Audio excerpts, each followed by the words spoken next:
si vous avez la possibilité d'apporter une réponse par écrit. Moi, je laisse maintenant le partage PowerPoint et la parole à Vincent Pitard, qui est formateur à l'Union des villes et des communes de Wallonie, qui est également consultant spécialisé en e-réputation et en stratégie digitale. Il est fondateur également de l'agence Réputation 365. Et c'est également Vincent Pitard qui est formateur chez nous dans les nouveaux ateliers qu'on a mis en place concernant l'intelligence artificielle générative. Ça va également être l'objet de son propos. Maintenant, on va lui demander un peu de nous expliquer qu'est-ce que l'intelligence artificielle générative, les différents grands outils et les capacités, les limites qu'on peut s'attendre. Bonjour Vincent. Bonjour Julie, merci pour la présentation. Bonjour à tout le monde, hein. Vous êtes nombreux. Alors effectivement, bon, je vais essayer de rester dans le timing parce que je vois que l'heure tourne et qu'il y a encore des intervenants qui arrivent.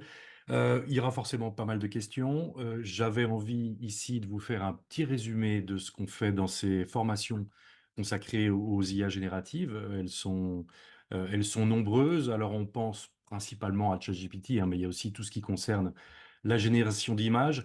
Donc un petit condensé de ce qu'on fait dans ces formations, notamment pour voir quelles sont les bonnes pratiques, quels sont peut-être les dangers, et puis aussi voir des cas d'usage, parce que tout le monde a déjà joué avec ChatGPT. Je dis jouer parce que il y a ce côté un petit peu bluffant, où on voit un petit peu ce qui ressort de demandes, des prompts, des demandes qui sont simples.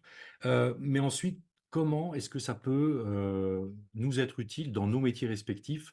Eh bien, c'est là-dessus que chacun travaille, puisque l'idée, c'est d'en faire un espèce d'assistant qui soit complémentaire à ce que nous sommes.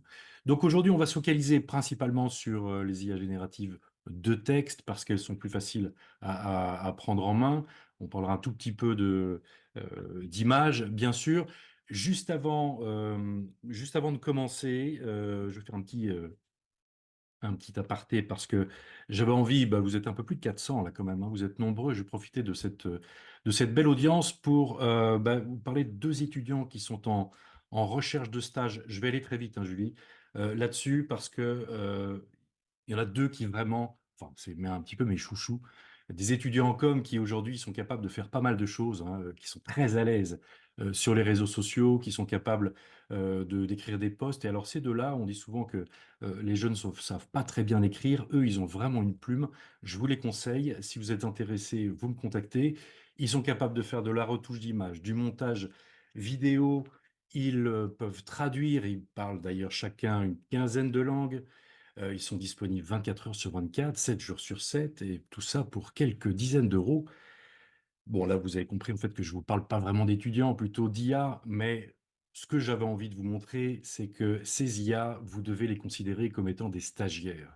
Ce sont vos stagiaires. Donc, à vous d'être suffisamment clair, suffisamment directif, mais surtout critique. On en a parlé à l'instant.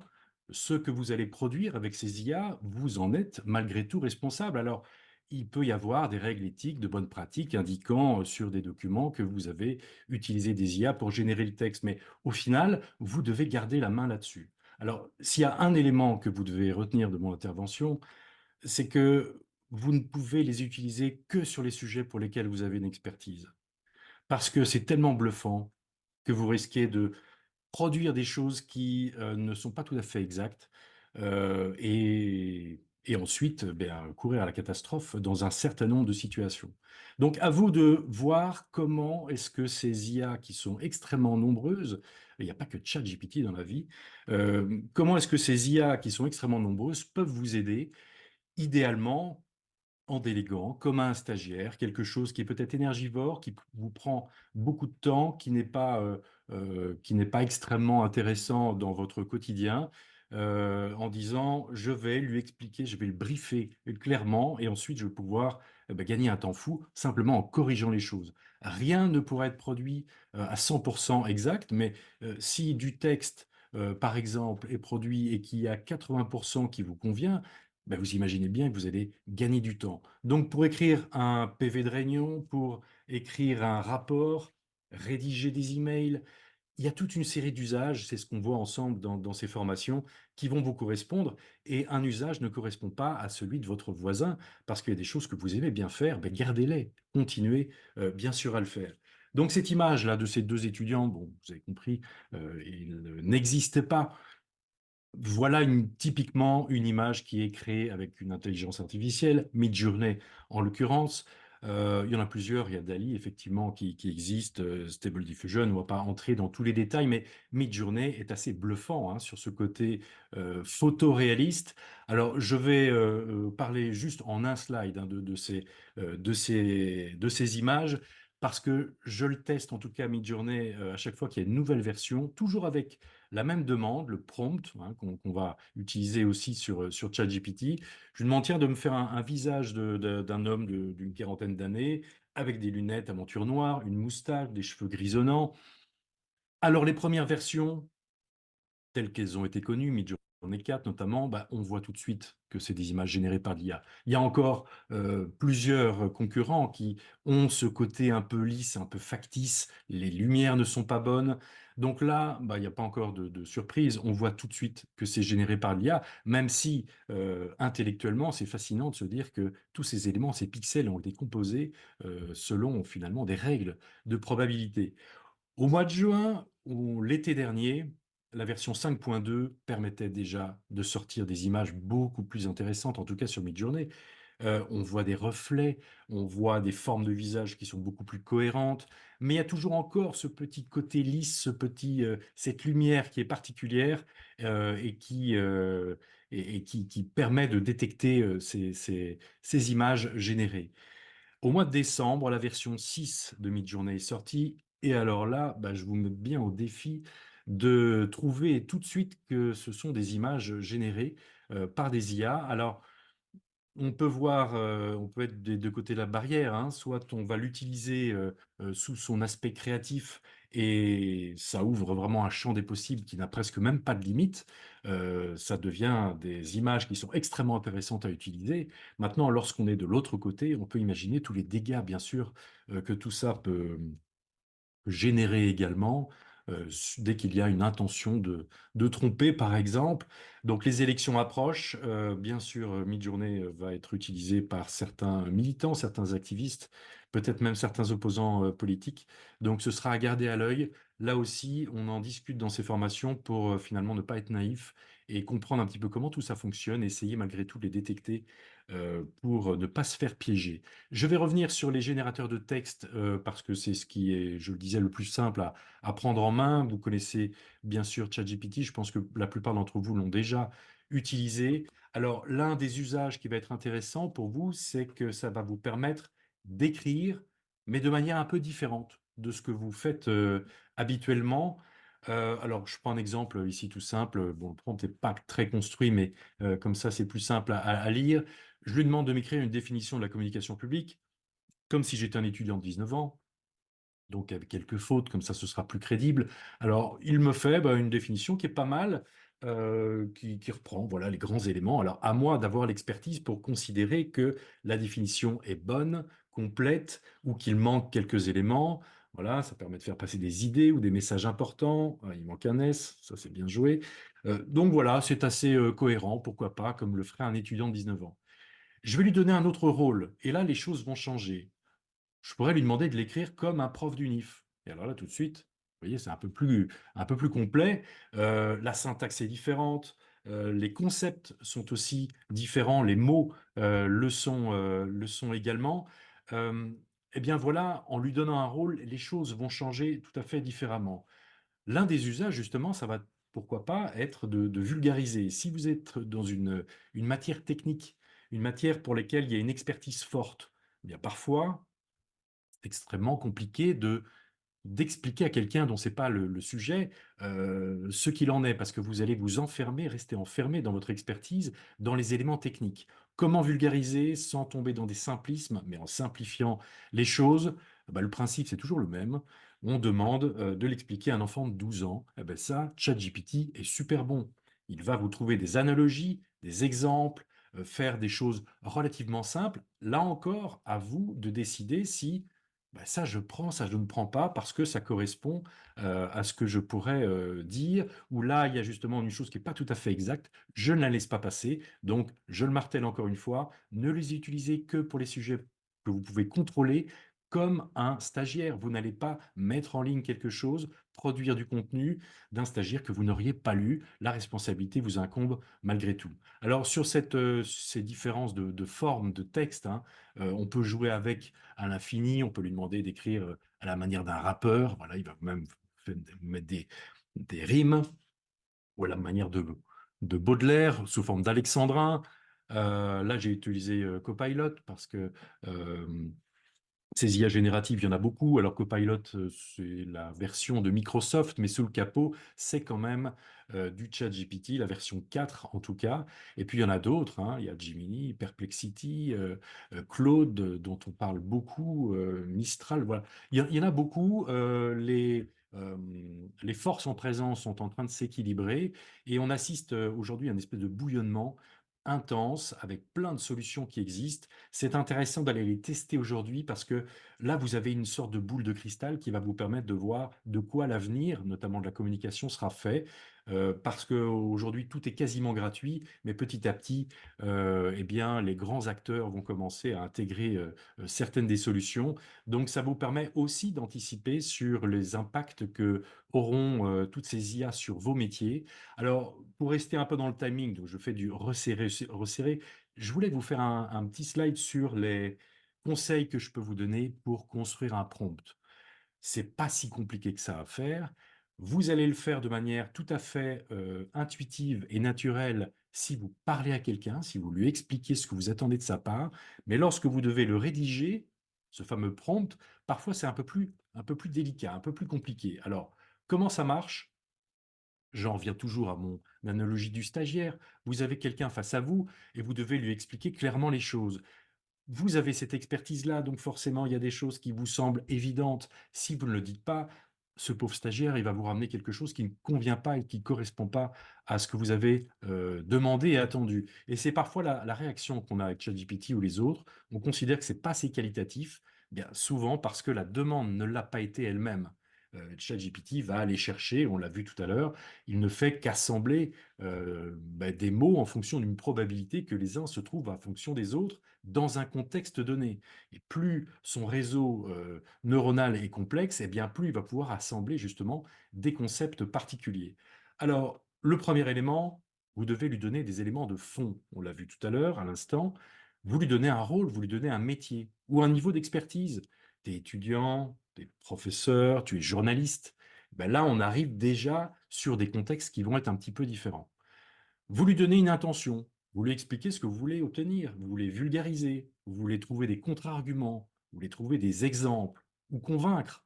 Ce n'est pas tout à fait la même chose, la même manière dont vous allez rédiger les choses. Une cible, à qui vous adressez? Un enfant de 12 ans? Un électeur indécis? Plus vous allez être capable de décrire cette cible et plus justement les mots seront davantage adaptés à votre public. Est-ce qu'il y a des arguments que vous devez absolument intégrer, des chiffres? Voilà, ça c'est toute la partie fond. Ensuite, la forme. Qu'est-ce que vous attendez? Qu'est-ce que vous voulez recevoir? Un résumé? Il est super bon, hein, ChatGPT pour ça. Un communiqué de presse? Un article? Un article de blog, là aussi, ça va être intéressant. Bon, l'article journalistique, en fonction de la cible, en fonction de votre niveau d'expertise, forcément qu'il va changer totalement, alors que le début du prompt pourrait être quasiment identique. Écrire un post sur Facebook ou sur LinkedIn, ce ne sera pas le même. Euh, une annonce d'emploi, les lettres de motivation. Alors discutez-en avec des recruteurs, ils vous disent tous que ils les voient tous arriver là maintenant, les lettres de motivation écrites par ChatGPT. Elles sont assez étonnantes. Et dès que le candidat arrive, au bout de 3 secondes, ils ont vite compris que voilà, il y avait une petite IA qui était derrière. Du script en Python, voilà, ces IA peuvent coder en une quinzaine de langages ou corriger vos macros en Excel. Euh, le format de sortie va être important. Un ton, on l'a vu tout à l'heure, hein, à la manière de Baudelaire, un rappeur, Star Wars, ce que vous voulez, de manière ironique, de manière formelle, de manière familière. Et puis une structure, on peut sortir du texte, mais on peut sortir aussi un tableau. Sur Copilot, on peut aussi comme il intègre le générateur d'images, on peut lui demander crée-moi une image de. qui va correspondre à ce que vous lui avez demandé. Petite précision qui n'est pas si anodine que ça, anonymisez tout ce que vous intégrez dans les prompts. Parce que tout ce que vous allez intégrer dedans, toutes les précisions, bah, vont continuer à alimenter justement ce perfectionnement que ces IA peuvent avoir. Donc ne mettez pas de nom de personnes, de nom de projet. Il y a des cas documentés où malheureusement des informations extrêmement confidentielles, notamment dans le secteur de l'armement, se sont retrouvées ensuite utilisables parce qu'elles ont injecté elles ont été injectées dans des prompts. Il n'y a qu'une version, hein, la version Enterprise de ChatGPT, qui permet de garder une certaine confidentialité pour les autres. Faites attention. Si la réponse ne vous convient pas, vous trouvez que c'est pas assez qualitatif ou c'est pas assez précis, ne cliquez pas sur Regenerate pour refaire une nouvelle demande. Expliquez à votre stagiaire pourquoi ça ne convient pas. Si vous lui tendez la feuille en disant refait, le pauvre stagiaire, il aura du mal à refaire quelque chose de plus qualitatif. Donc vous expliquez, le ton est trop familier, tu n'as pas insisté sur tel et tel élément. C'est un robot conversationnel. Engagez la conversation, discutez avec lui et au fur et à mesure, le contexte s'affine et vous aurez des réponses qui seront beaucoup plus claires. Si vous avez un esprit extrêmement analytique, peut-être que votre prompt, il est très complet, mais trop complet, avec plusieurs demandes. Décomposez-le, saucissonnez un petit peu votre demande. D'abord la table des matières et ensuite explique-moi les grands éléments sur le point 2. Et puis voilà, vous enchaînez une discussion que vous pouvez voir avec lui. Le point suivant, Customize ChatGPT, je ne vais pas entrer dans le détail pour rester un petit peu sur le timing, mais vous le comprenez, on parle aujourd'hui de prompt engineer en disant que c'est le métier de demain. Bon, il sera obsolète aussi vite qu'il est apparu, il est apparu. Au début, c'est un petit peu compliqué d'écrire ces prompts, mais vous allez voir que ça va venir de plus en plus, de plus en plus vite, et vous serez capable de briefer votre stagiaire pour obtenir quelque chose qui va être tout à fait cohérent. Je vous parle ici de ChatGPT. Il y en a plein d'autres, hein, je vous ai mis les liens, vous pourrez aller les explorer. Euh, Tous les géants de la tech sont présents. Euh, mais en tout cas, il va falloir, je le disais, définir des cas qui vont vous permettre d'y voir un peu plus clair. Eh bien, je vais terminer avec celui-là. Vous montrer un prompt qui pourrait être utile dans votre quotidien. Alors, dans les formations, on voit par exemple comment le transformer en un prof d'anglais ou un prof de néerlandais qui va corriger vos fautes, qui va vous proposer certains mots de vocabulaire qui auraient été plus adéquats. Ici, je voulais vous montrer qu'on peut le transformer aussi en un consultant en com qui peut faire du media training. Alors, rien ne remplacera un humain qui fait du media training, qui va pouvoir s'adapter à la culture, à s'adapter à beaucoup d'éléments. Je ne vais pas vous détailler tout le prompt ici, mais c'était juste pour vous montrer que le premier élément, c'est lui donner ce rôle. Voilà. Tu es un consultant. Donc ça lui donne déjà aussi un niveau d'expertise attendu. Je lui donne un contexte. Alors je suis candidat aux élections, parti écologiste, comme ça il va comprendre un petit peu quels sont les arguments intéressants. Et puis tu dois m'aider à préparer une émission télé sur RTL TVI par exemple. Je ne lui dis pas en Belgique, je dis RTL TVI. Voilà, à lui de trouver le contexte géographique. Mon public cible, un électeur indécis, voilà, qui n'est pas un spécialiste de finances publiques. Le ton, bah, le fond et la forme doivent rester assez simples. Et puis, qu'est-ce que j'attends de sa part? Eh ben, je veux qu'il m'aide à trouver des questions concrètes que pourra me poser un journaliste. Et à côté de ça, je voudrais savoir quels sont les arguments que pourrait m'opposer un candidat du PTB et un autre du MR. Alors là, je voulais le tester en disant PTB, MR, je ne lui dis pas ce que c'est. À lui de voir un petit peu s'il comprend, entre guillemets, ce qu'il en est. Et comme tu es un consultant en média training, je veux que tu me proposes des arguments selon mon parti et puis une petite punchline pour les réseaux sociaux. Comme ça marche bien. Tu me construis un tableau et puis on va faire ça sur différents thèmes. Le premier thème que je te propose, eh bien, comment répondre aux récentes actions des agriculteurs wallons. Là aussi, je ne mets pas plus d'éléments parce que Copilot, l'avantage, c'est que certes, il utilise ChatGPT 4, mais surtout, il va aller prendre de l'actualité pour enrichir ses réponses. Donc, les récentes actions des agriculteurs wallons, récentes, c'est quand? C'était positif, c'était négatif? Je ne lui dis pas. Donc, bah, j'ai un tableau qui va assez vite apparaître. Alors, j'ai sélectionné juste l'une des questions. Voilà, comment résoudre le problème de revenus des agriculteurs? C'est vrai que c'est au cœur de ce sujet-là. Alors le PTB a insisté sur les prix équitables, sur des subventions directes. L'EMR va insister davantage sur diversifier les activités agricoles, des incitations fiscales. Et puis alors moi, qu'est-ce que je pourrais dire? Ben, insister peut-être sur la solidarité entre agriculteurs et les consommateurs, jouer un peu ce lien, des agriculteurs bien rémunérés, des assiettes bien remplies. Bon, la punchline, elle n'est pas folle, mais elle a l'avantage d'exister. Je vous ai mis le lien qui va vous permettre de voir le prompt de départ, les 5 questions et ce tableau. Et alors, comme on est dans l'environnement Microsoft et qu'il a construit un tableau, eh bien, vous avez même la possibilité de l'exporter sous forme d'Excel. Donc là aussi, imaginez le gain de temps que ça peut avoir lorsque vous construisez autre chose que voilà, c'est simple, premiers éléments. Vous l'avez compris, beaucoup de choses est en train de se passer maintenant. Le train de l'IA, il est encore un peu à quai, ou en tout cas, il ne va pas trop vite. N'attendez pas de sauter dedans, qu'il soit à pleine vitesse, parce que ça va impacter tous nos métiers. À vous de le voir, c'était intéressant le sondage que vous avez fait tout à l'heure. La plupart d'entre vous le voient comme une opportunité et comme une menace, mais quasiment personne comme une menace uniquement. Effectivement, ça va être à vous de décider quels sont les éléments de l'IA qui va vous permettre de gagner du temps ou peut-être de lui sous-traiter des choses qui ne vous amusent pas dans votre quotidien. Mais gardez aussi en tête que tous les métiers qui subsisteront, bah, c'est ceux qui seront complémentaires à l'IA. Il y en a qui seront fortement impactés. À vous aussi, hein, dans vos organisations, bah, d'emmener ces gens-là déjà sur une transition. On la voit arriver. N'attendez pas d'être acculé, d'être face au mur pour commencer à prendre ces réflexions sur peut-être pas de restructuration, mais de formation que chacun pourrait avoir. Essayez de baliser aussi l'usage de ces IA. On l'a vu dans les premières formations qu'on est en train de faire à l'Union des villes. Pour l'instant, chacun utilise ces IA sans avoir de cadrage particulier. Il y a une enquête récente de l'IFOP en France qui montre que 55% des salariés français le font sans informer leur hiérarchie, sans même de cadrage particulier.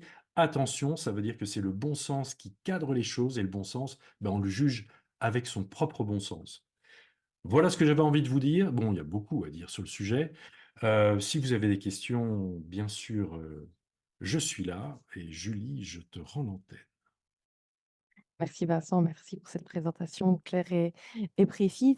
Tu as parlé de plusieurs sortes d'IA génératives. Une petite question de Madame Matisse qui demande si tu peux donner une sélection pertinente pour toi d'IA, un top 5 peut-être à conseiller, ou tu as parlé de ChatGPT ou d'équivalent, voilà, vers lequel on se tourne, quelles sont peut-être les différences.